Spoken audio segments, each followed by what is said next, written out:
કેમ છો બાળકો? મજામાં બધા? આપણે લાસ્ટ લેક્ચરમાં ભણ્યા હતા પ્રાકૃતિક સંખ્યા, પૂર્ણ સંખ્યા, પૂર્ણાંક સંખ્યા અને સમય સંખ્યા. ઓકે, 4 પોઈન્ટ્સ આપણે કવર કર્યા હતા. હવે આપણે નેક્સ્ટ સમય સંખ્યા પછી આવશે અસમય સંખ્યાઓનો ગણ. તો સ્ટાર્ટ કરીએ આપણે.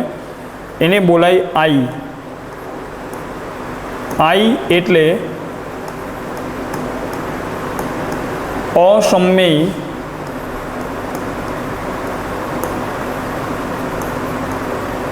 સંખ્યાઓનો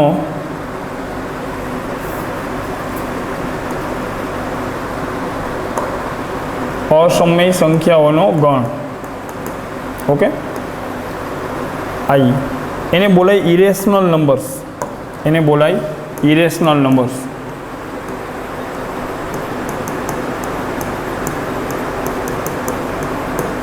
ઓકે, લાસ્ટ લેક્ચરમાં એક આપણે ભણ્યા હતા સમય સંખ્યા. સમય સંખ્યાના ગણને કેપિટલ ક્યુ બોલાય. સમય સંખ્યાઓ એટલે જેને પી બાય ક્યુ સ્વરૂપે લખી શકાય. ઓકે, જેને પી બાય ક્યુ સ્વરૂપે લખી શકાય. ઓકે, આ તો સમય સંખ્યાઓનો ગણ આપણે આ લાસ્ટ લેક્ચરમાં ભણ્યા હતા. જેને પી બાય ક્યુ સ્વરૂપમાં લખી શકાય, અનંત અને આવૃત હોય. દરેક પૂર્ણાંક સંખ્યા એ સમય સંખ્યા છે. આ બધા પોઈન્ટ્સ આપણે લાસ્ટ લેક્ચરમાં કવર કર્યા હતા. જે 12 વાળી સંખ્યા હોય, અનંત સુધી જાય અને જે રિપીટ થાય, આવી સંખ્યાને આ મેથડથી પી બાય ક્યુ સ્વરૂપમાં ફેરવી શકાય, તો એ સમય સંખ્યા છે. હવે આપણે ભણીએ છીએ અસમય સંખ્યા. ખ્યાલ આવી ગયો? અસમય સંખ્યાઓમાં આપણે એમ લખશું જેને પી બાય ક્યુ સ્વરૂપમાં, જેને પી બાય ક્યુ સ્વરૂપમાં દર્શાવી ન શકાય.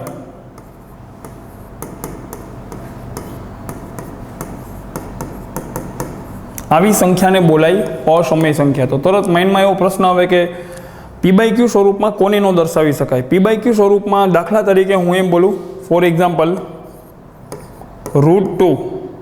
ઓકે, √2 1.414. ઓકે, 1.414. જસ્ટ આગળ હું જે કાંઈ લખું છું તમને જસ્ટ સમજાવવા માટે, થોડીક તમને નંબરની ફિલિંગ આવે એટલા માટેથી હું લખું છું. આ નંબર અહીંયા ખતમ નથી થતો. હવે હું જે લખું છું એ હું અહીં ખોટું લખું છું. જે લખું છું આ કલરથી એ ખોટું લખું છું. જસ્ટ તમને સમજાવવા માટે લખું છું. એ તમારે યાદ રાખવાની જરૂર નથી.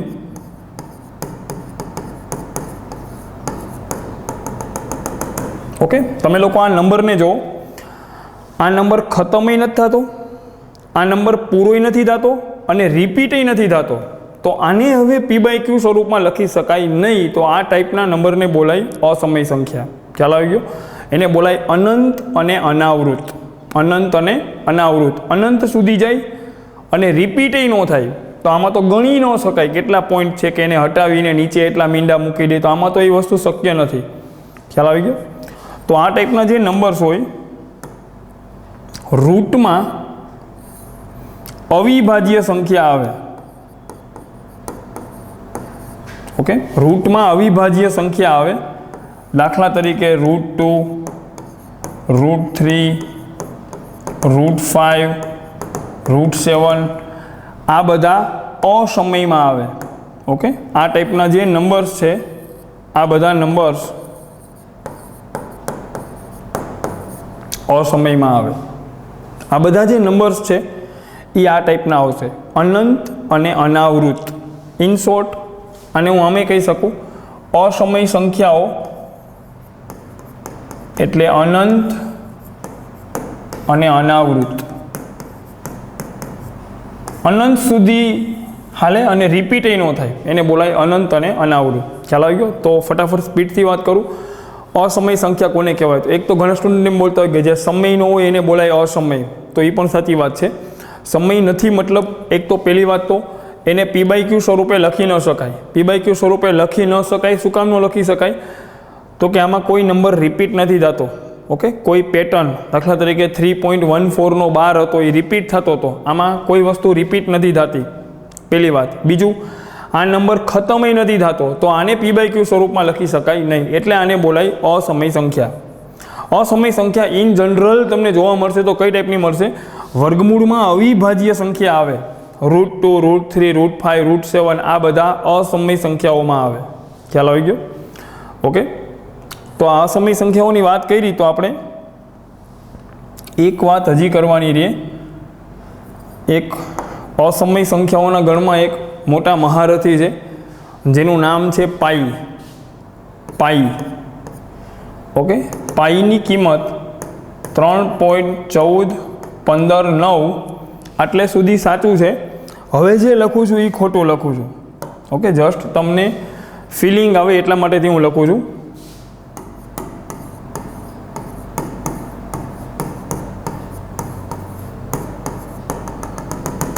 ઓકે, આ ક્યારેય ખતમ નહીં થાય.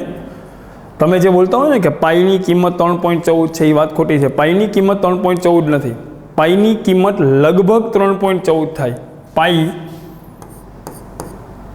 લગભગ 3.14 થાય.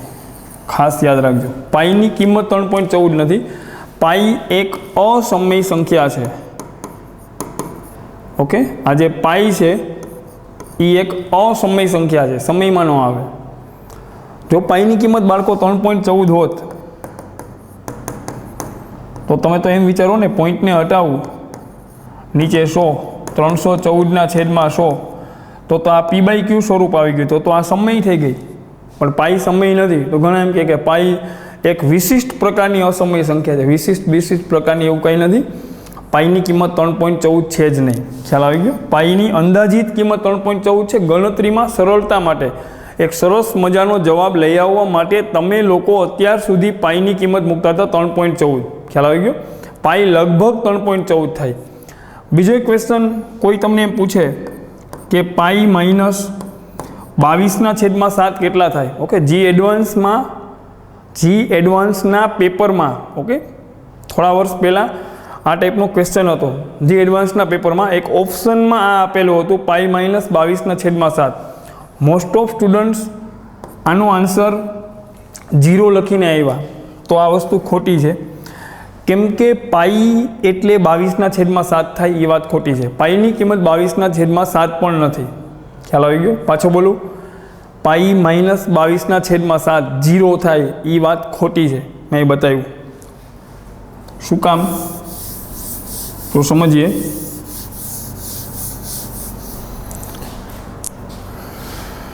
જે 22/7 છે ને બાળકો, 22/7 એની કિંમત છે 3.142857/12. ઓકે, 3.142857/12. આ છે 22/7 અને આ એક સમય સંખ્યા છે. તમે તો એટલું વિચારો ને, પાઈ કેવી છે? અસમય સંખ્યા છે.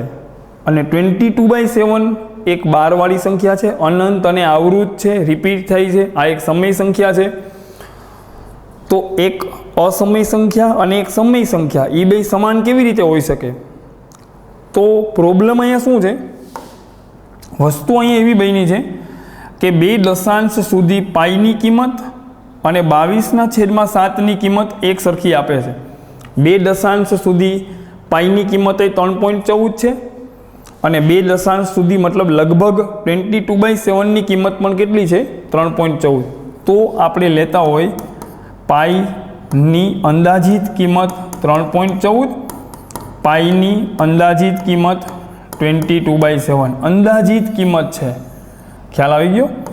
પાઈ ઇઝ નોટ ઇક્વલ ટુ 3.14. હજી હું ચોખવટ કરું એકની એક વાત, pi is not equal to 22/7. ખ્યાલ આવી ગયો? પાઈ 22/7 જેટલો નથી.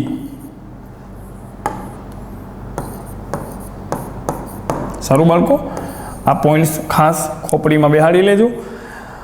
પાઈ આમ અનંત સુધી હાલશે, રિપીટ નહીં થાય. તો પાઈ એક અસમય સંખ્યા છે. 22/7 12 વાળી સંખ્યા છે, એ એક સમય સંખ્યા છે, અનંત અને આવૃત છે. તો એ બે સમાન ન થાય, પણ 2 દશાંશ સુધી પાઈની કિંમત અને 22/7ની કિંમત સમાન છે. ક્વેશ્ચનમાં જ્યાં સુધી એ લોકો ન બોલે ત્યાં સુધી જવાબમાં ક્યારેય પાઈની મૂલ્ય 22/7 કે 3.14 મેથ્સમાં નહીં મૂકવાનું. ખ્યાલ આવી ગયો? ક્વેશ્ચનમાં એ લોકો બોલે કે તમે પાઈની કિંમત 22/7 મૂકી દો તો મૂકી દેવાની. ત્યારે જે આન્સર આવશે એ રાઉન્ડ એબાઉટ આન્સર આવશે, એક્ઝેક્ટ આન્સર નહીં આવે. કેમ કે પાઈની એક્ઝેક્ટ કિંમત 3.14 નથી, 22/7 નથી. તો ઘણા એવું પૂછે પાઈની એક્ઝેક્ટ કિંમત કેવી છે? પાઈની એક્ઝેક્ટ કિંમત આ ટાઈપની છે 3.1415 અને પછી આ જે અંક છે આ તો મેં ખોટા લખેલા છે, એમને જસ્ટ તમને સમજાવવા માટે લખેલા છે. આવી રીતે કોઈ અંક આમાં રિપીટ નહીં થાય. ખ્યાલ આવી ગયો? આ અનંત સુધી હાલશે. એક અસમય સંખ્યા છે. ખ્યાલ આવી ગયો? એક વિશિષ્ટ પ્રકારની અસમય સંખ્યા. સારું બાળકો, નેક્સ્ટ પોઈન્ટ ઉપર આપણે જઈએ. આથી અસમય સંખ્યાઓ. અસમય સંખ્યાઓ એટલે અનંત અને અનાવૃત. અનંત સુધી જાય અને રિપીટ ન થાય આવી સંખ્યાને બોલાય અસમય સંખ્યાઓ. નેક્સ્ટ પોઈન્ટ હવે આપણો આવશે કેપિટલ આર. આને બોલાય વાસ્તવિક સંખ્યાઓનો ગણ. કેપિટલ આર એટલે વાસ્તવિક સંખ્યાઓનો ગણ. વાસ્તવિક સંખ્યાઓનો ગણ. સારું બાળકો,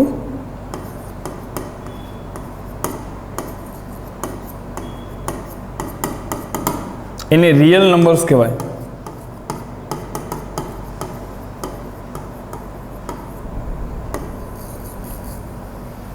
વાસ્તવિક સંખ્યાઓ વિશે આપણે કહેવું હોય તો હાવ સિમ્પલ છે. સમય સંખ્યાઓ અને અસમય સંખ્યાઓ બધી ભેગી થઈ જાય ત્યારે જે ગણ બને એને બોલાય વાસ્તવિક સંખ્યાઓનો ગણ. ઓકે, વાસ્તવિક સંખ્યાઓના ગણ આર માટે તો હું એમ જ કહીશ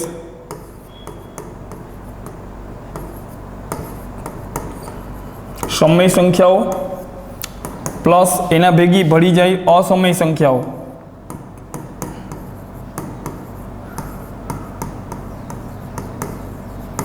બાળકો અહીંયા પ્લસનો મતલબ, મારો કહેવાનો મતલબ એમ છે કે સમય સંખ્યાઓ બધી અને એમાં ભેગી ભળી જાય કોણ? અસમય સંખ્યાઓ. એનો સરવાળો નથી કરવાનો. લોજિક એ નથી. લોજિક એમ છે કે સમય સંખ્યાઓ અને અસમય સંખ્યાઓ બધી ભેગી થઈ જાય ત્યારે જે ગણ બને એને બોલાય વાસ્તવિક સંખ્યાઓનો ગણ. ઓકે, વાસ્તવિક સંખ્યાઓના ગણને તો આમ પણ બોલાય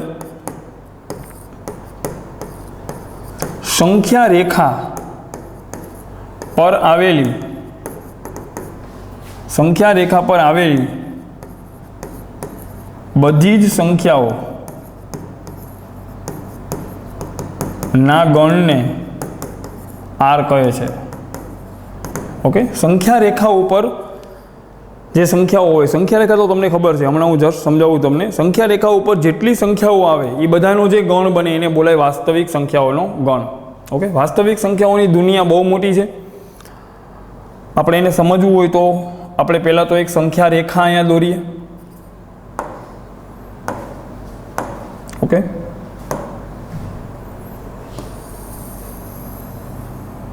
આ એક સંખ્યા રેખા છે.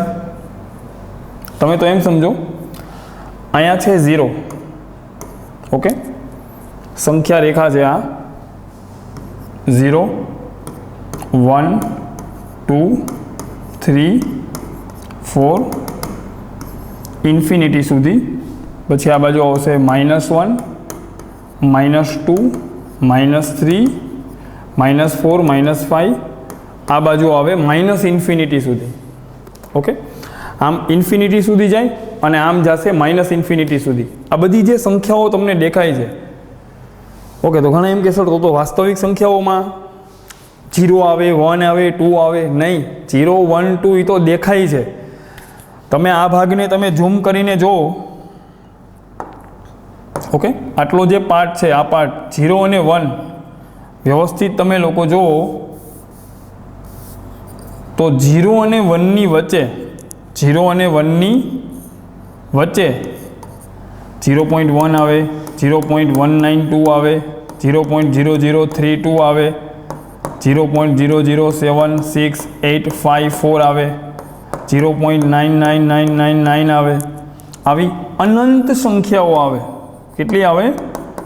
અનંત સંખ્યાઓ. 0 અને 1ની વચ્ચે અનંત વાસ્તવિક સંખ્યાઓ આવેલી હોય, અનંત સમય સંખ્યાઓ આવેલી હોય, અનંત અસમય સંખ્યાઓ આવેલી હોય. ખ્યાલ આવી ગયો? દાખલા તરીકે તમે બોલતા √2. √2 એટલે 1.4, અંદાજિત 1.4. √2 પણ આની અંદર આવે. ઓકે, √3, √2, √3, પાઈ એટલે લગભગ 3.14. તો પાઈ પણ અંદાજિત અહીંયા ક્યાંક આવતી હશે. ખ્યાલ આવી ગયો? તમે લોકો જોઈ શકો છો સંખ્યા રેખા ઉપર આ જે બે નંબર્સ દેખાય છે, આ બેની વચ્ચે અહીંયા અનંત સંખ્યાઓ હોય. કોઈ પણ બે નંબરની વચ્ચે હંમેશા અનંત વાસ્તવિક સંખ્યાઓ તમને મળે. ઘણા સ્ટુડન્ટને આપણે એમ પૂછીએ કે 1 પછી કયો નંબર આવે, તો હું ઇન જનરલ મેથ્સમાં ક્યારે પણ વાત કરતો હોય તો હું વાસ્તવિક સંખ્યાની વાત કરતો હશું. બરાબર? પ્રાકૃતિક સંખ્યાની વાત આવતી હશે તો હું ચોખવટ કરીશ કે પ્રાકૃતિક સંખ્યા છે. ક્વેશ્ચનમાં બી ચોખવટ કરશે આ પ્રાકૃતિક સંખ્યા છે, આ પૂર્ણાંક સંખ્યા છે, આ સમય સંખ્યા છે. ચોખવટ ન કરે તો તમે એને વાસ્તવિક સંખ્યા માનીને હાલશો. બરાબર? તમને એમ બોલે કે 2 થી 4 સુધીની વાસ્તવિક સંખ્યાઓ, તો તરત તમને ખબર પડી જ હોય. ઘણા એને પૂછે ને કે 2 અને 4ની વચ્ચેની વાસ્તવિક સંખ્યા કઈ આવે, તો કે 3 આવે. 3 એક ન હોય ભગવાન. 2 અને 4ની વચ્ચે અનંત વાસ્તવિક સંખ્યાઓ આવેલી હોય. 2.1, 2.15, 2.19, 2.24, 2.00, 1, 2, 3. ખ્યાલ આવી ગયો? થોડોક આ પોઈન્ટને હજી હું ડિટેલમાં તમને સમજાવવા માંગતો હોય. સારું, માની લો કે આ મેં એક બનાવી સંખ્યા રેખા. અહીંયા છે 1, દાખલા તરીકે અહીંયા 1 છે. બરાબર? હવે કોઈ એમ બોલે કે 1 પછીની સંખ્યા કઈ, તો એવું ક્યારેય નહીં બોલવાનું કે 2 આવે. 1 પછી સીધો 2 ન આવે. તો ઘણા સ્ટુડન્ટ એમ કે સર 1 પછી આવે 1.1, તો એ વાત પણ ખોટી છે. 1ની બાજુમાં તમે મૂકો 1.1. ઓકે, 1 પછી 1.1 પણ ન આવે. 1 અને 1.1ની વચ્ચે 1 અને 1.1ની વચ્ચે આ જે ભાગ દેખાય ને અહીંયા આવે 1.01, 1.0092, 1.00865, 1.0008223. ઓકે, 1.0000007. ખ્યાલ આવી ગયો? 1 અને 1.1ની વચ્ચે અનંત વાસ્તવિક સંખ્યાઓ હોય. હજી એક ભૂલ થાય. ઘણા એમ પૂછે કે સર 1ની પહેલાં કોણ આવે, તો ઘણા સ્ટુડન્ટ એવો જવાબ આપે કે 0 આવે. નહીં, 1ની પહેલાં 0 ન આવે. 1 અને 0ની વચ્ચે અહીંયા અનંત વાસ્તવિક સંખ્યાઓ હોય. તો ઘણા એમ કે સર 1ની પહેલાં તો અહીંયા આવશે 0.9, 0.9. તો એ વાત એ ખોટી છે. 1 અને 0.9ની વચ્ચે આ જે ભાગ છે ને અહીંયા 1 અને 0.9ની વચ્ચે પણ અનંત સંખ્યાઓ હોય. 0.99999, 0.99862, 0.9997654. ખ્યાલ આવી ગયો? તો કહેવાનો મતલબ હું તમને અહીંયા એમ સમજાવવા માગું છું કે સંખ્યા રેખા ઉપર બે નંબરની વચ્ચે, તમે કોઈ બી સંખ્યા રેખા લ્યો, બે નંબરની વચ્ચે અનંત વાસ્તવિક સંખ્યાઓ હોય, અનંત સમય સંખ્યાઓ આવેલી હોય અને અનંત અસમય સંખ્યાઓ આવેલી હોય છે. ખ્યાલ આવી ગયો? તમે જસ્ટ કોઈ બી બે નંબર બોલો, તમે એમ બોલો 1 અને 2, તો 1 અને 2ની વચ્ચે અનંત સમય સંખ્યાઓ હોય, અનંત અસમય સંખ્યાઓ હોય, અનંત વાસ્તવિક સંખ્યાઓ આવેલી હોય છે. ખ્યાલ આવી ગયો? તો આવી ભૂલ ક્યારેય નહીં કરવાની. ક્લાસમાં ઘણી વખત આપણે પૂછીએ કે બાળકો 1 અને 4ની વચ્ચે કોણ આવે, તો બધાય એક આરે રાડ પાડે 2 અને 3. નહીં, 1 અને 4ની વચ્ચે 2 અને 3 જ ખાલી નથી.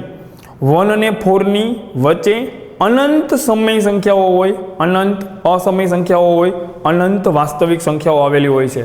ઇવન જસ્ટ તમે તો એમ સમજો 1ની જસ્ટ બાજુમાં 1.1, તમે તો માનતા હોય 1ની બાજુમાં 1.1, પણ મેં તમને એ પણ બતાવ્યું. ઓકે, તમે લોકો એ પણ જોઈ શકો છો કે 1 અને 1.1ની વચ્ચે આ ભાગમાં તમે જોઈ શકો છો 1 અને 1.1ની વચ્ચે પણ તમે જુઓ અનંત સંખ્યાઓ બને. 1 અને 1.1ની વચ્ચે થોડીક વાર પછી તમને એમ લાગે કે સર 1ની આગળ 0.9 હોય, તો મેં એ બતાવ્યું 1 અને 0.9. ઓકે, આ જે ગેપ છે ને એ ગેપમાં પણ બાળકો અનંત વાસ્તવિક સંખ્યાઓ હોય. ખ્યાલ આવી ગયો તમને? ઓકે, તો મેથ્સમાં ક્યારેય સંખ્યા રેખા ઉપર કોઈ નંબર પછીનો નંબર કયો આવે ક્યારેય ન ખબર પડે. માની લો કે ફોર એક્ઝામ્પલ હું અહીંયા લખું 2.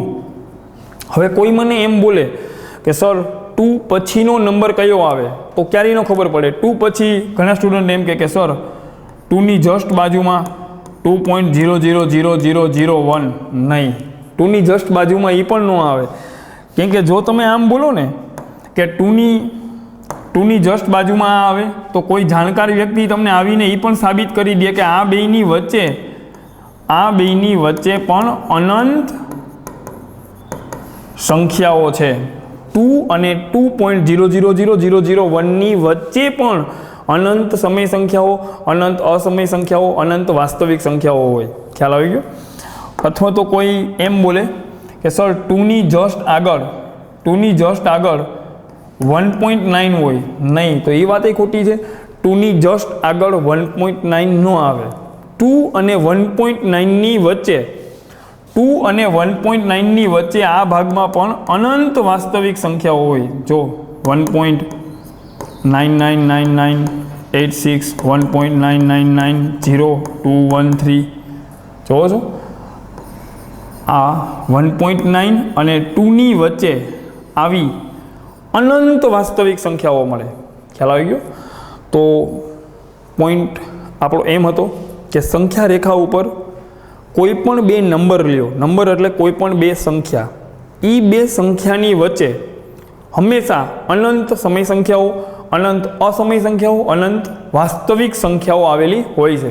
ઓકે, 1 પછીનો નંબર કયો છે એ ક્યારેય કોઈને ખબર પડે જ નહીં. હજી સુધી ખબર નથી પડી. કેમ કે તમે એમ બોલશો ને કે 1 પછી 1.1 આવે તો જાણકાર વ્યક્તિ તરત બોલશે કે 1 અને 1.1ની વચ્ચે અનંત વાસ્તવિક સંખ્યાઓ આવેલી છે.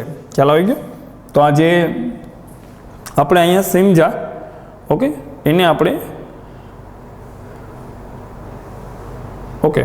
એને આપણે નોટ ડાઉન કરી લઈ.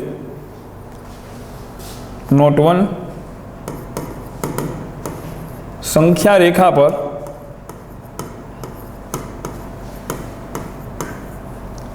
રેખા પર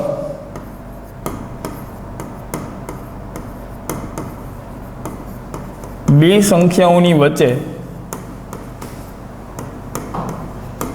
હંમેશા અનંત વાસ્તવિક સંખ્યાઓ આવેલી હોય છે. બીજી વાત, સંખ્યા રેખા પર એક સંખ્યાની આગળ કે પાછળ કોઈ નંબર હોય, ફોર એક્ઝામ્પલ દાખલા તરીકે હું એમ કહું કે આ સંખ્યા રેખા ઉપર અહીંયા લખ્યો છે 3. હવે કોઈ તમને એમ પૂછે કે 3 પછી કોણ આવે, તો એવું ક્યારેય ન બોલતા કે 3 પછી 4 આવે. 3 અને 4ની વચ્ચે અનંત વાસ્તવિક સંખ્યાઓ હોય. તો ઘણા એમ કે તો સર અમે 3 પછી 3.1 બોલીએ તો બી ન હાલે. 3 અને 3.1ની વચ્ચે પણ અનંત વાસ્તવિક સંખ્યાઓ આવેલી હોય છે. તો 3 પછી કોણ આવે એ ક્યારેય ખબર ન પડે. 3ની આગળ કોણ આવે એ ક્યારેય ખબર ન પડે. ખ્યાલ આવી ગયો? ઓકે. હા, પ્રાકૃતિક સંખ્યા પૂર્ણાંક સંખ્યાની વાત વાલતી હશે તો કમ્પ્લીટ ચોખવટ કરશે કે અહીંયા પ્રાકૃતિક સંખ્યાની વાત આલે છે. ચોખવટ ન કરે તો આપણે એને વાસ્તવિક સંખ્યા માનશું. અને વાસ્તવિક સંખ્યા એટલે સંખ્યા રેખા ઉપર કોઈ સંખ્યાની પાછળ કે આગળ કોણ આવે એ ક્યારેય ખબર પડે નહીં. સંખ્યા રેખા ઉપર એક સંખ્યાની આગળ કે પાછળ કઈ સંખ્યા આવે તે ક્યારેય ખબર ન પડે. ઓકે, એકદમ બહુ સિમ્પલ લેંગ્વેજમાં લખાવું છું. સારું બાળકો, આ 2 પોઈન્ટ થયા. ત્રીજી વાત, વાસ્તવિક સંખ્યાઓની વાત ચાલતી હતી. સંખ્યા રેખા, સિમ્પલ. સંખ્યા રેખા ઉપર આવેલી બધી સંખ્યાઓને બોલાય વાસ્તવિક સંખ્યાઓ. હવે સંખ્યા રેખા ઉપર એક તો તમે એમ જો, અહીંયા કોણ આવે? 0 આવે.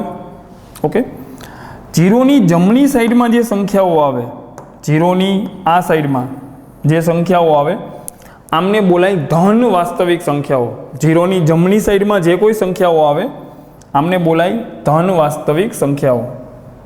ઓકે,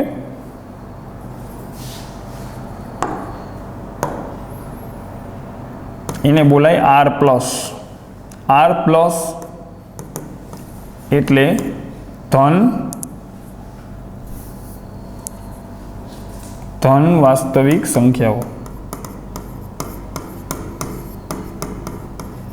આર પ્લસ એટલે ધન વાસ્તવિક સંખ્યાઓ.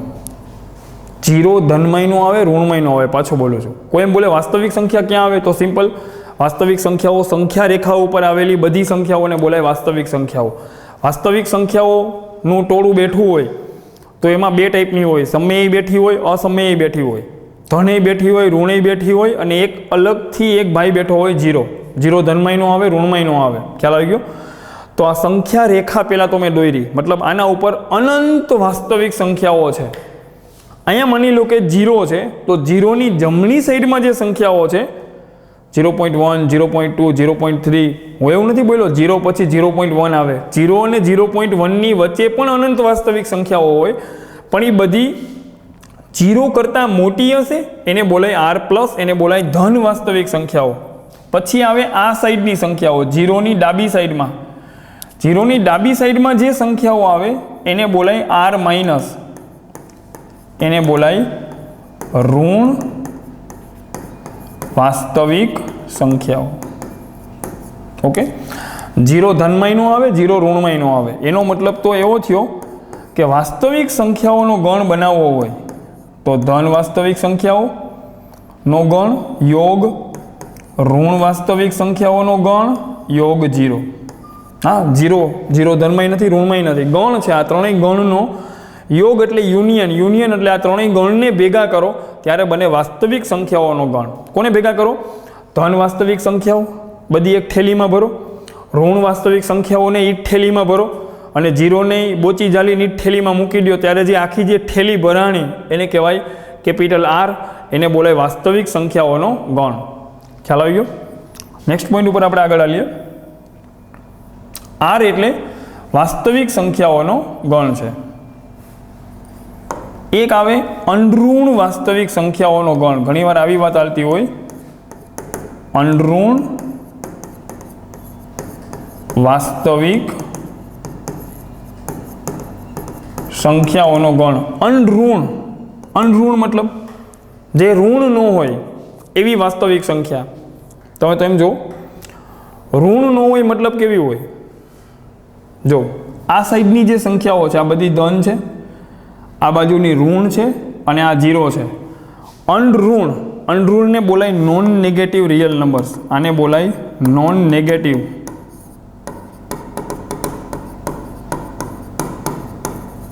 ઓકે, અનઋણ મતલબ ઋણ ન હોય તો ધન આવે, અથવા તો 0 આવે, અથવા એટલે યોગ 0. આ જે ગણ બન્યો આને બોલાય અનઋણ વાસ્તવિક સંખ્યાઓનો ગણ. અનઋણ એટલે જે ઋણ ન હોય. જો પહેલાં તમે જો વાસ્તવિક સંખ્યાઓ હતી બધી, એટલે મેદાનમાં ધન બેઠી હતી, ઋણ બેઠી હતી, 0 બેઠો હતો. આ ભાઈ શું બોલ્યા? અનઋણ વાસ્તવિક સંખ્યાઓ આવે. અનઋણ મતલબ ઋણ ન હોય એ આવજો તો કોણ આવે? એક તો ધન આવી અને 0 આવ્યું. 0 આવે ને, 0 ઋણ નથી, અનઋણ એટલે ઋણ ન હોય. ઋણ ન હોય તો આ ભાગ ન આવે, 0 આવે અથવા ધન આવે. ખાસ કામની વસ્તુ છે. એક આવે R not, NOT not, R not, એક 0 જેવું નીચે થાય. આર નોટ એટલે 0 સિવાયની, 0 સિવાયની વાસ્તવિક સંખ્યાઓ. 0 સિવાયની બધી વાસ્તવિક સંખ્યાઓ આમાં આવે આર નોટમાં. સારું બાળકો? ઓકે, તો એક વખત આપણે ફટાફટ જોઈ લઈએ વાસ્તવિક સંખ્યાઓનો ગણ. ઓકે, વાસ્તવિક સંખ્યાઓનો ગણ એટલે સમય સંખ્યાઓ, અસમય સંખ્યાઓ બધી ભેગી થઈ જાય ત્યારે જે ગણ બને એને બોલાય વાસ્તવિક સંખ્યાઓનો ગણ. સંખ્યા રેખા પર આવેલી બધી જ સંખ્યાઓના ગણને શું કહેવાય? આર. આ સંખ્યા રેખા ઉપર જેટલી સંખ્યા આવે એ બધીને કેપિટલ આરમાં લઈ લેવાય. બે સંખ્યાની વચ્ચે અનંત વાસ્તવિક સંખ્યાઓ હોય. 1 અને 1.1ની વચ્ચે, 1 અને 1.1ની વચ્ચે પણ અનંત વાસ્તવિક સંખ્યાઓ હોય. ખ્યાલ આવી ગયો? સંખ્યા રેખા ઉપર એક સંખ્યા પછી કઈ સંખ્યા આવે ક્યારેય ખબર ન પડે. કોઈ એમ બોલે કે 1 પછી 1.1 આવે તો એ વાત ખોટી છે, કેમ કે 1 અને 1.1ની વચ્ચે પણ અનંત વાસ્તવિક સંખ્યાઓ આવેલી હોય. આ વાત 11-12ના 2 વર્ષ દરમિયાન ખાસ યાદ રાખવી. ખ્યાલ આવી ગયો? એ બધી ડિટેલમાં મેં લખેલું છે કમ્પ્લીટ, તમે લોકો જોઈ શકો છો. વાસ્તવિક સંખ્યા એટલે આખી સંખ્યા રેખા, એના 3 ટુકડા કર્યા. આ બાજુની સંખ્યાઓ ધન વાસ્તવિક સંખ્યાઓ, આ બાજુની ઋણ વાસ્તવિક સંખ્યાઓ. હજી ઘણીને પૂછી ધન વાસ્તવિક સંખ્યા એટલે કોણ, તો આમ બોલે સર 1 2 3 4. નહીં ભાઈ, ધન એટલે ડાયરેક્ટલી 1 2 3 4 ન આવે. 1 અને 2ની વચ્ચે પણ અનંત વાસ્તવિક સંખ્યા હોય, એ લખવાની જરૂર નથી, પણ એ ફિલિંગ તમને આવવી જોઈએ મેથ્સમાં. ખ્યાલ આવી ગયો? ધન એટલે એમ નહીં કે સીધા શરૂ થઈ ગયા 1 2 3 4. ઓકે, 0 પછી ચાલુ થાય અને આમ ઇન્ફિનિટી સુધી જાય. સારું બાળકો? તો આ તો વાસ્તવિક સંખ્યાઓનો ગણ. તો એક વસ્તુ હજી રહે છે, એક નંબર હજી રહે છે, એનું આપણે ડિસ્કશન હવે કરશું. આ ગણ જે છે, તમે લોકો અત્યાર સુધી એવું માનતા હતા કે વાસ્તવિક સંખ્યા એટલે બસ આખો દરિયો છે, વાસ્તવિક સંખ્યામાં બધું આવી ગયું, પણ ખરેખર એવું નથી. વાસ્તવિક સંખ્યા પોતે પણ એક બીજા ગણનો ભાગ છે. મતલબ આપણને એમ થતું કે આ બધી સંખ્યાઓના જે બાપ દાદા છે એ કેપિટલ R છે, વાસ્તવિક સંખ્યા, એમાં બધું આવી જાય, એવું નથી. એનાથી ને એક બીજા મોટા બાપ દાદા છે, એને બોલાય સંકર સંખ્યા. સંકર સંખ્યા અત્યાર સુધી 10th સુધી તમે ક્યારેય નથી ભણ્યા. સંકર સંખ્યાનો અભ્યાસ આપણે 11મા ધોરણમાં કરવાનો છે, પણ થોડીક માઇનર હાઇલાઇટ હું તમને એની આપી દઉં છું. ખ્યાલ આવી ગયો? સંખ્યાઓના ગણની વાત આલે છે, તો એક ગણ બાકી રહી જાય તો એને મનદુખ થાય, તો એની પણ આપણે ડિસ્કશન કરી લઈએ. સ્ટાર્ટ કરીએ આપણે. કેપિટલ C, આને બોલાય સંકર સંખ્યાઓનો ગણ. ઓકે, એને ઇંગ્લિશમાં કહેવાય set of complex numbers. Set of complex numbers. સંકર સંખ્યાઓના ગણને કેપિટલ C બોલાય, સંકર સંખ્યા. સંકર સંખ્યા કેવી હોય તો જસ્ટ હું તમને થોડુંક સમજાવીશ. માની લો કે આ એક સમીકરણ છે, x² + 1 = 0. અને આપણે ઉકેલવું છે, તો 1 ને આપણે જમણી બાજુ મોકલા, અને ઇમ્પ્લાઇઝ કહેવાય. આ જે નિશાની કરું છું, ઓકે, આ નિશાનીને બોલાય ઇમ્પ્લાઇઝ. જો આ બરાબર આ છે તો x² બરાબર -1 થાય, તો x બરાબર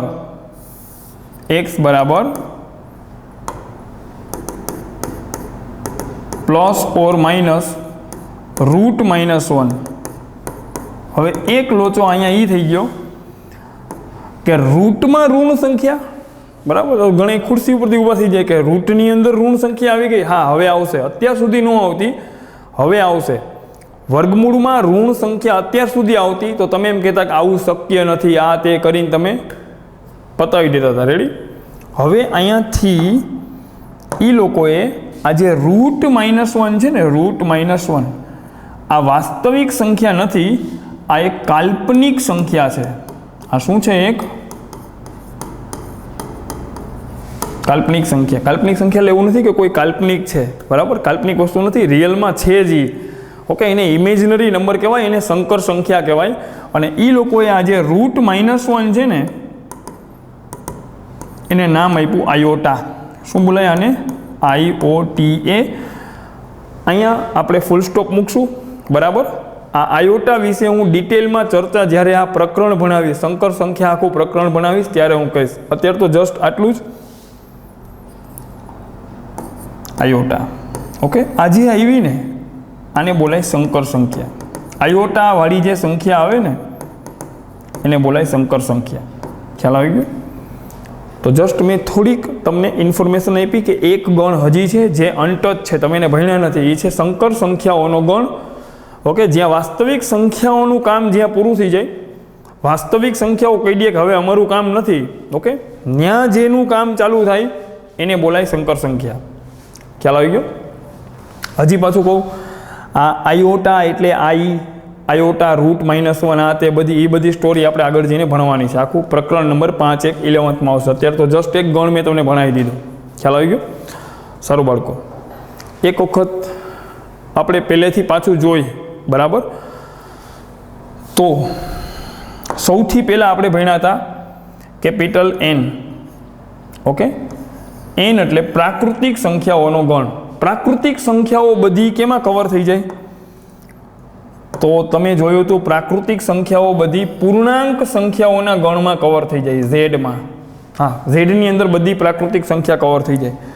તો પછી પ્રશ્ન એ થાય, ઝેડ કેમાં કવર થાય? તો કે ઝેડ છે એ આખો સમય સંખ્યામાં કવર થઈ જાય. સમય સંખ્યાઓના ગણ ક્યુની અંદર આખો ઝેડ કવર થઈ જાય. હવે ક્યુ કેમાં કવર થઈ જાય? તો કે ક્યુ છે એ વાસ્તવિક સંખ્યાઓના ગણ કેપિટલ આરની અંદર ક્યુ કવર થઈ જાય. દરેક સમય સંખ્યા એ વાસ્તવિક સંખ્યામાં તો આવી જ જાય. ખ્યાલ આવી ગયો? અને લાસ્ટમાં એક નવો પોઈન્ટ આજે મેં તમને એ ભણાવ્યો કે જે વાસ્તવિક સંખ્યાઓ છે એ બધી કેમાં કવર થઈ જાય? એનાથી ને એક ગણ છે જેને બોલાય કેપિટલ સી, સંકર સંખ્યાઓનો ગણ. આ વાતને મારે વ્યવસ્થિત તમને હજી લખીને દેવી હોય તો આમ લખાય કે પ્રાકૃતિક સંખ્યાઓ એન છે એ ઉપગણ છે ઝેડનો. ઝેડ છે ઉપગણ છે કોનો છે? સમય સંખ્યાઓ. સમય સંખ્યાઓ બધી કેમાં આવે? વાસ્તવિક સંખ્યા. વાસ્તવિક સંખ્યા બધી કેમાં આવે? સંકર સંખ્યાઓના ગણ સીની અંદર. ઉપગણ. ઉપગણ મતલબ જે સંખ્યાઓ એનમાં છે એ બધી ઝેડમાં છે, જે સંખ્યાઓ ઝેડમાં છે એ બધી ક્યુમાં છે, ક્યુમાં છે એ બધી આરમાં છે, આરમાં છે એ બધી સીમાં છે. તો આ બધી સંખ્યાઓના ગણના જે બાપ દાદા કહેવાય ને એ કોણ છે? કેપિટલ સી, સંકર સંખ્યાઓનો ગણ. કોમ્પ્લેક્સ નંબર, કાલ્પનિક સંખ્યા, ઇમેજનરી નંબર, તમે જે બોલો એ પ્રકરણ 5 ડિટેલમાં આપણે ભણવાનું છે. સારું બાળકો? તો સંખ્યાઓનું ડિસ્કશન આપણે અહીંયા કમ્પ્લીટ કરીએ. ઓકે, અને હવે આપણે નેક્સ્ટ પોઈન્ટ ઉપર હવે આપણે જઈશું. ઓકે, એક બે બેઝિક પોઈન્ટ આપણે સમીકરણ ઉપરના આપણે બે બેઝિક પોઈન્ટ્સ જોશું. સારું, પહેલી વાત તો જનરલી સ્ટુડન્ટ્સ મિસ્ટેક કરતા હોય આવા પોઈન્ટ્સમાં. ઓકે, ક્યાં મિસ્ટેક થતી હોય એ પોઈન્ટ્સ આપણે પહેલાં ડિસ્કસ કરી લેશું. પહેલી વાત 1/0. 1/0 નીચે 0 આવે તો બધા એમ લખે કે આ ઇન્ફિનિટી છે. તો પહેલી વાત તો it is not equal to infinity. 1/0 ને ઇન્ફિનિટી ક્યારેય ન લખાય. કોઈ વસ્તુના બરાબરમાં ઇન્ફિનિટી મેથ્સમાં ક્યારેય ન લખાય. ઓકે, 10th સુધી તમે લખ્યું હોય તો ઓકે, બરાબર, એ બધી તમારી ભૂલચૂક માફ. ટેક્સ્ટબુકમાં લખ્યું હોય તો એ પણ જસ્ટ તમને સમજાવવા માટે હોય, પણ ખરેખર હવેથી ક્યારેય કોઈના બરાબરમાં ઇન્ફિનિટી ક્યારેય ન લખતા કે ભાઈ ફલાણી વસ્તુ બરાબર ઇન્ફિનિટી. નહીં, કોઈ વસ્તુ બરાબર ઇન્ફિનિટી ન થાય. ઇન્ફિનિટી બાજુ જાતી હોય કોઈ વસ્તુ. ખ્યાલ આવી ગયો? તો કોઈ નંબરના છેદમાં 0 આવે, પહેલો પોઈન્ટ. Not 1, not 2. કોઈના છેદમાં 0 આવે ને તો આને અવ્યાખ્યાયિત કહેવાય. શું કહેવાય આને? અવ્યાખ્યાયિત છે, અનડિફાઇન્ડ કહેવાય એને. શું કહેવાય એને? અનડિફાઇન્ડ. કોઈના છેદમાં 0 આવે, આ મોટામાં મોટું પાપ કહેવાય. ગણિત શાસ્ત્રમાં આવું લખવું ને એ મોટામાં મોટું પાપ કહેવાય મેથ્સની અંદર. ખ્યાલ આવી ગયો? મહાપાપ કહેવાય, ઘોર પાપ કહેવાય. કોઈના છેદમાં 0 થાય એવું કામ તમે કરો મેથ્સમાં તો એ મોટામાં મોટું પાપ કહેવાય. એ અવ્યાખ્યાયિત થાય, મતલબ એવા પદનું જગતમાં ક્યાંય અસ્તિત્વ નથી. ઓકે, હવે તમે એ વાતો કરો કે 1/0 એટલે ઇન્ફિનિટી મળે. મળે ક્યાંથી મળે? અવ્યાખ્યાયિત છે, એ મળે જ નહીં કાંઈ, એનો કોઈ આન્સર જ ન મળે. ખ્યાલ આવી ગયો? Okay, 1/0 is equal to infinity લખતા હોય એના પણ ઘણા કારણો છે. ખ્યાલ આવી ગયો? પણ એ બધી વસ્તુ ડિટેલમાં આપણે લિમિટ્સમાં જશું, લક્ષમાં જશું ત્યારે આપણે ભણશું. ખ્યાલ આવી ગયો? સારું બાળકો, થર્ડ પોઈન્ટ, ત્રીજો પોઈન્ટ. આ જે નિશાની છે ને, આ નિશાની મેથ્સમાં, ઓકે, બેઝિક વસ્તુ કહું છું, આને ઇમ્પ્લાઇઝ કહેવાય. ગુજરાતીમાં આને પ્રેરણ બોલાય. આ નિશાનીને પ્રેરણ. જો તો બોલાય. જો આમ તો આમ. ઓકે, ત્યાં અત્યાર સુધી તમે ત્યાં તેથી લગાડતા, ત્યાં હવે આપણે ઇમ્પ્લાઇઝ લખશું. દાખલા તરીકે હું આમ લખું x+3 = 7, તો x બરાબર 3 સામે વયા જાય, x બરાબર 4 થાય. સાચી વાત છે. જો x+3 = 7 થાય તો x બરાબર 4 થાય. તમે આને અત્યાર સુધી આમ લખતા હતા, x+3 = 7, તેથી x બરાબર 4 તમે આમ લખતા તેથિયા કરતા, હવે તેથિયા ન કરતા, બરાબર. હવે થોડાક અપડેટ થઈ જાવ. હવે આપણે અહીંયા ઇમ્પ્લાઇઝ કરશું. શું કરશું આપણે અહીંયા? ઇમ્પ્લાઇઝ. ઇમ્પ્લાઇઝનો મતલબ જો આમ છે તો આમ થાય જ. ખ્યાલ આવી ગયો? દાખલા તરીકે આપણે એમ કહી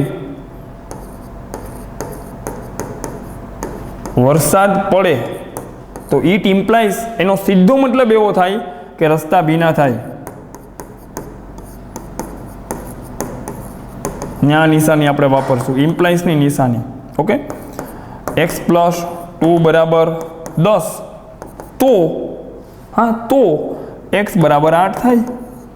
ખ્યાલ આવી ગયો? ન્યા નિશાની વાપરશું, ઇમ્પ્લાઇઝ.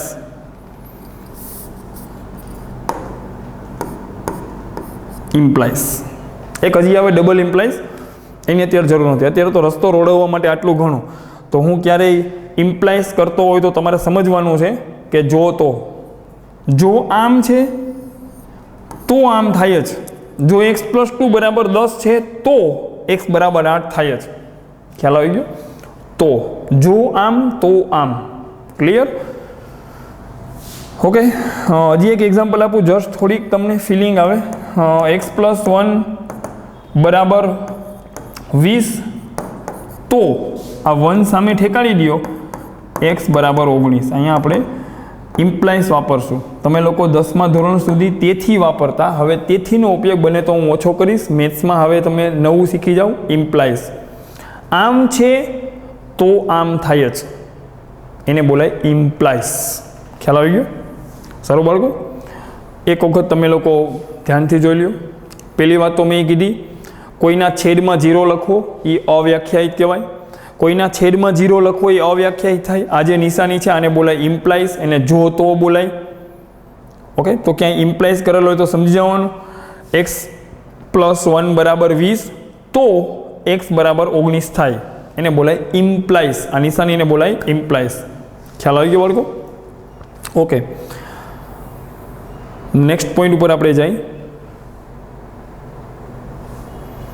અહીં જે હું અત્યારે લેક્ચરમાં તમને ભણાવું છું, જે બોર્ડ વર્ક છે એની PDF તમને લેક્ચરની નીચે, ઓકે, ડિસ્ક્રિપ્શનમાં એની લિંક તમને મળી જશે. ખ્યાલ આવી ગયો? તમે લોકો તો જસ્ટ સારી રીતે સમજી લ્યો, પછી ડિસ્ક્રિપ્શનમાંથી લિંક ઓપન કરીને આ PDF ડાઉનલોડ કરીને પછી પાકો ચોપડો બનાવી લેજો. ખ્યાલ આવી ગયો? પાકો ચોપડો તો ફરજિયાત બનાવવો જરૂરી છે. પાકો ચોપડો બનાવશો તો જ તમને આખો આઈડિયા આવશે, સમજાશે. ઓકે, આગળ વાત કરું હવે.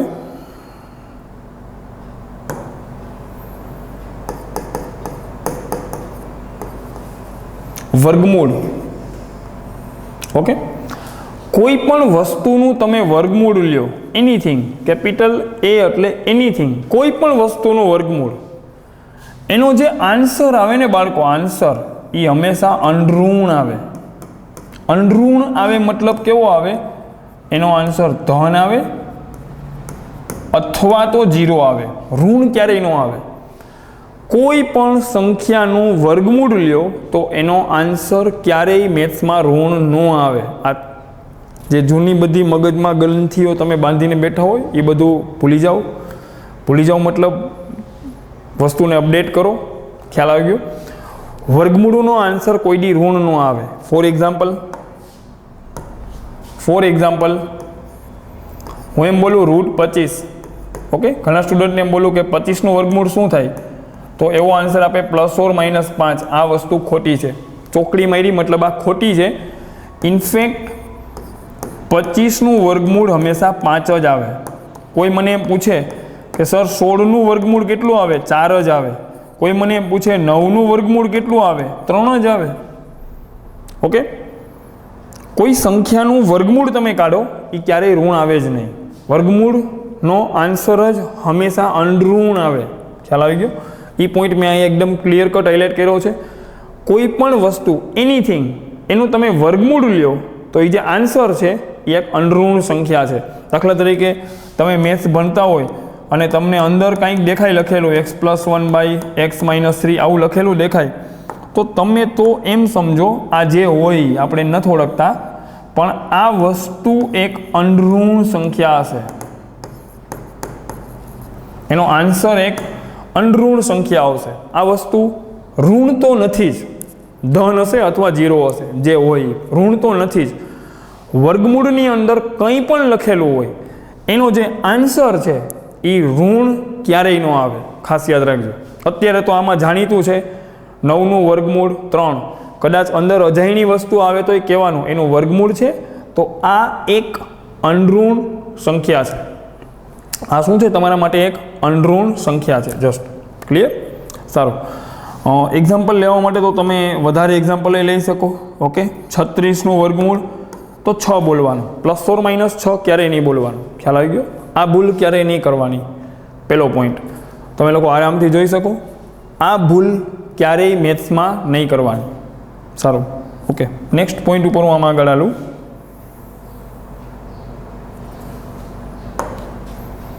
Next note. હા, એક અહીંયા મોસ્ટ ઓફ સ્ટુડન્ટ્સ મિસ્ટેક કરતા હોય. એક્ઝામ્પલ લઈને સમજાવું. x નો વર્ગ 25 છે. ઓકે, x નો વર્ગ 25 છે. હવે તમને કોઈ એમ પૂછે x નો વર્ગ 25 છે તો x કેટલો હોય? તો એક તો તમે આને આમ કરો, 25 મારી બાજુ લ્યો, x નો વર્ગ -25 = 0. ઓકે, 25 આ સાઈડ ઠેકાડી દીધા ઉપરથી, હવાઈ યાત્રા કરાવી. x નો વર્ગ -25 એટલે 5 નો વર્ગ 0 થાય. અહીંયા બે અવયવ પડશે, a નો વર્ગ ઓછા b નો વર્ગ, a નો વર્ગ ઓછા b નો વર્ગ એટલે a ઓછા b ગુણ્યા a વત્તા b = 0. ઓકે, બે અવયવ પડ્યા, a - b × a + b. હવે તો એમ બોલાય કે x - 5 = 0 અથવા તો x + 5 = 0. તો x ની બે કિંમત, એક તો +5 અને આ 5 સામે જાય તો એક તો આવે -5. ઓકે, આ થઈ ગયો આપણો ફાઇનલ આન્સર. આ તો એકદમ લેંધી મેથડ થઈ. આવું મેથ્સમાં વારે વારે આવશે. હવે થોડાક આપણે 11-12 લેવલમાં આવ્યા તો આવી બધી ગણતરી આપણને શોભે નહીં. ઓકે, તો શું કરશું આપણે? આવું ગમે ત્યારે આવે,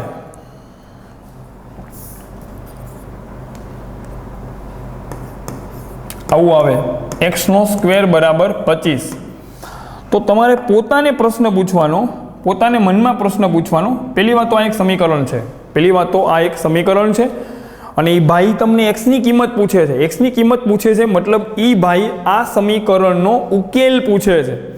સમીકરણનો ઉકેલ એટલે x ની એવી કિંમત જે આનું સમાધાન કરે. સમીકરણનો ઉકેલ એટલે x ની એવી કિંમત જેને અહીંયા મૂકો ને તો આનું સમાધાન કરે. સમાધાન કરે મતલબ જમણી બાજુ આવી જાય. ઓકે, તો તમારે પોતાને પ્રશ્ન પૂછવાનો કે અહીંયા x ની જગ્યાએ હું શું મૂકું કે એનો વર્ગ લેવાથી 25 આવે. તો પહેલો તો તરત મગજમાં વિચાર આવી જાય કે x ની જગ્યાએ 5 મૂકું તો 5નો વર્ગ 25 આવી જાય. તો એક તો x ની કિંમત ખબર પડી, હા 5 મુકાય, આનું સમાધાન થઈ જાય. 5 મૂકીને તો 5નો વર્ગ 25 થઈ જાય. તરત અંદરથી એક બીજો અવાજ આવ્યો તો x ની કિંમત -5 મુકાય. હા મુકાય.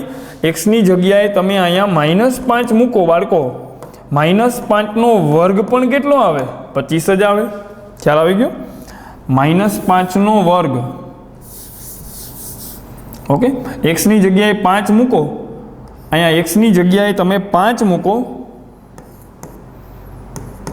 ઓકે, તો 5નો વર્ગ 25 આવે અને સાથે સાથે x ની જગ્યાએ -5 મૂકો તો એનો વર્ગ બી 25 આવે. તો ફાઇનલી કોઈ આમ આપે x² = 25 તો ડાયરેક્ટલી બોલવાનું કે x ની કિંમત +5 અથવા -5. સીધી જ ખબર પડી જાય, x ની કિંમત +5 અથવા તો -5. ખ્યાલ આવી ગયો? ઓકે, આ ફિલિંગ તમને આવવી જોઈએ ક્વેશ્ચન તમે સોલ્વ કરતા હોય તો.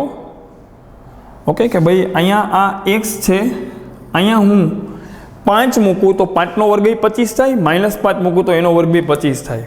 આ લોજિક છે. ખ્યાલ આવ્યો? ઘણા આવા ટૂંકમાં અઠીંગા મળતા હોય કે બે બાજુ વર્ગમૂળ લેતા એક્સ સ્ક્વેરનું વર્ગમૂળ એક્સ થાય, પેલી વાત તો એક્સ સ્ક્વેરનું વર્ગમૂળ એક્સ થાય જ નહીં, એક્સ સ્ક્વેરનું વર્ગમૂળ મોડ એક્સ થાય, એક્સ સ્ક્વેરનું વર્ગમૂળ મોડ એક્સ થાય. તમે 1 મિનિટનું ડિસ્કશન કરો એનું, તમે પહેલાં જોઈ લો. આ દેશી મેથડ હતી અને હવેથી આપણે આ લોજિકથી કરશું. હજી હું થોડીક પ્રેક્ટિસ એ એક્ઝામ્પલ ઉપર હું કરાવું છું. એ પહેલાં એક પોઈન્ટ અહીંયા હું ખાસ લખી દઉં. આના વિશે અત્યારે કોઈ ડિસ્કશન આપણે કરવાનું થતું નથી. એક્સ સ્ક્વેરનું વર્ગમૂળ મોડ એક્સ થાય, ખાસ આ વાત ખોપડીમાં બાંધી લેજો. એક્સ સ્ક્વેરનું વર્ગમૂળ is not equal to X. X નો થાય, એક્સ સ્ક્વેરનું વર્ગમૂળ તો મોડ એક્સ થાય, નોટ ઇક્વલ ટુ છે, એક્સ નો થાય. પાછો હું મેઇન પોઈન્ટ ઉપર વયો જાઉં.